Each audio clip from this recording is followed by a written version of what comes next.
This is how I healed my gut 100% naturally. I was diagnosed with gastritis, colitis, and Crohn's disease. So I had inflammation in the small intestine and large intestine. I had SIBO, I had candida, horrible diarrhea all the time. I was severely underweight.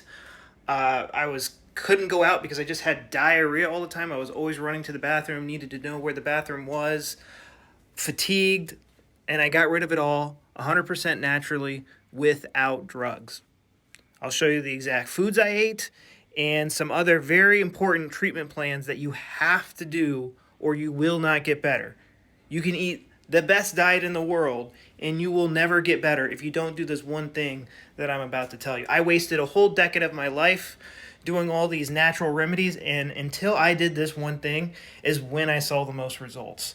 So I have a 13-day program where I take you through everything that I did if I had to do it all over again.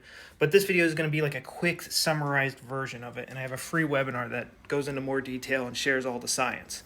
So my gut issues, I had them all throughout childhood, right? I like always had diarrhea, but it wasn't until college until it got really bad. And it was like after a breakup that I had, I was like literally in bed for like 2 weeks and just tons of diarrhea and lots of puking. And also a perianal fistula showed up, which is essentially a second butthole. It was absolutely disgusting. It was blood and pus coming from it every single day.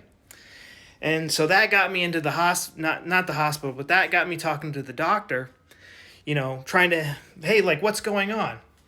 And so after doing blood tests, they said, hey, man, you got high inflammation markers. There's something going on. We need to do more tests. So we did a colonoscopy, and they said, oh, wow, and biopsies. And they said, okay, you definitely have things going on in your colon, but let's do an MRI and see what's going on in your small intestine. And then when we looked at the MRI for my small intestine, they were like, wow, you have a lot of inflammation going on here. It is really beat up. I'm surprised your symptoms aren't worse. And so, I was like, okay, we got Crohn's. Okay, what are we going to do? We got Crohn's and colitis. What are we going to do? And all the advice they could give me was, we're going to put you on drugs for the rest of your life. We're too lazy to look for the root cause, even though we have billions of dollars at our disposal to do this. And okay, so for the first year I just did pills. I didn't want to go on the biologics, but after about a year of not seeing much results, I went on the biologics, and then for a whole year I didn't see any results with the biologics. And so on the last time I got biologics, they were like, we're going to double the dose. I already talked to your insurance company. They're going to cover it. I did the double dose. Nothing happened. And then I got like a $5,000 bill in the mail and saying like, hey, this wasn't covered. You need to pay for it. And so that's what spurred me onto trying diets. And, when I was telling my doctor this, I said, okay, hey, I'm going to try the specific carbohydrate diet. And I tried it, and my symptoms got a little bit better, but I was like really excited about it at the time. And I was telling my doctor about this, and he goes, look, Mike, I understand you're excited, but you should still stay on the drugs. We're going to try a different drug. I insisted some more, and then he said, look, I understand, Mike. I'm doing the specific carbohydrate diet myself. I'd been seeing this douchebag for literally 3 years. He knew I was interested in natural remedies, and he was hiding it from me the whole time. So for years, I tried diets with varying results. Weston A. Price diet is the best diet to follow. But then I finally discovered the work of Dr. Hammer. He could look at your brain CT scan and know exactly what was wrong with you. And essentially what he stated was that all disease starts after a traumatic event. Now, I had a hard time accepting this because my trauma happened in childhood, and it was stupid trauma, like my parents taking my Nintendo, being forced to go to school, which you might gawk at, but these were types of events that would leave me on the floor, crying, screaming, in a fit of rage. Never been more stressed out in my whole entire life when I was in middle school, being forced to go to prison camp, middle school, and learn dumb information in school all day long, Like, I was absolutely miserable going to school. I hated it. I love learning, just hate going to school. You know, when have you been so stressed out that you were crying and screaming on the floor for dear life?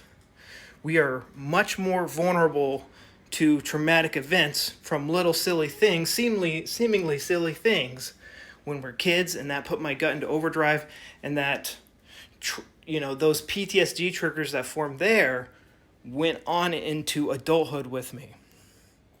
Again, I'm giving you guys this super short version. There's so many like ideas and things I want to tell you going on in my head, but my free webinar on my website will give you all the details, and I'll show you all the science behind this. I could talk about what Dr. Hammer found for literally hours. But then I started to look up and read what Dr. Burrell Crohn's, the guy who just discovered Crohn's disease, what he thought caused Crohn's, and he thought it was caused by traumatic events. And I started reading other doctors, before the 1970s, they all knew it was caused by stress. There's this one book I found where these people's, their gut was like hanging out of them. And so they would literally do an interview and they would talk about things that would make these people angry, and their gut muscles would go crazy, they'd become red and inflamed, and then they would have diarrhea and be in pain. If they talked about something that made them fearful and depressed, then their gut muscles would slow down and they would become bloated and constipated.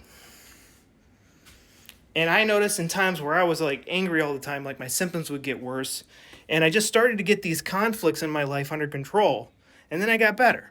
So what do you need to do to get better? One, you need to shift the focus in finding the trauma that put your gut into overdrive.